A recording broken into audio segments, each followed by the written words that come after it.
Sheffield's varied natural areas are always popular walking sites, but also habitats of sensitive species, especially ground or scrub nesting birds. There are birds that visit these sites that have flown thousands of miles because they're on migration. Birds such as curlews, common sandpipers, and little ring plovers.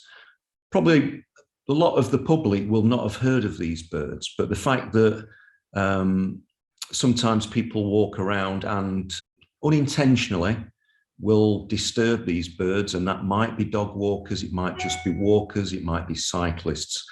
And it's just that at these particular sensitive sites, people do need to take care during the spring and autumn.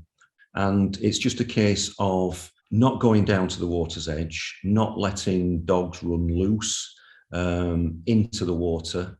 And this will give the birds a chance to feed, and because they've used lots of energy to fly thousands of miles. And if they don't get that important food, then these birds could die. At the popular spots, it's not just one dog disturbing them, it happens every 5 minutes. Many of the birds may only just arrive from the journey of thousands of miles and be exhausted. Dogs and humans disturb the birds in a state of high alert even long after the dog or person has gone, which prevent them from resting and feeding properly. Many of these birds will need to eat a large proportion of their own body weight every day just to survive through the cold night. There are around 70 vulnerable species in the UK that are on the RCB's rare list. The well-known species including osprey, red kite, white-tailed eagle and stone curlew had had much success in recovery in recent years, but other species have not. They have been struggling nationally and in the Sheffield area, and the majority of them are ground nesting birds.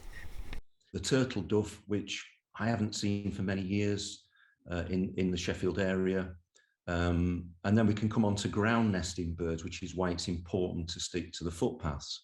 It's important to protect birds because they're all part of the ecosystem that we've got in the world, not just in Sheffield, because this sensitive ecosystem is like a spider's web.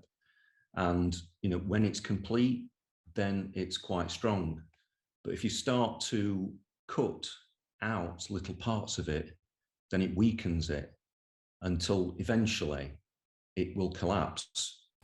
Peter also said farmers should avoid cutting hedgerows and meadows during the breeding season, and the same for the local councils in terms of the hedges, verges and tree management.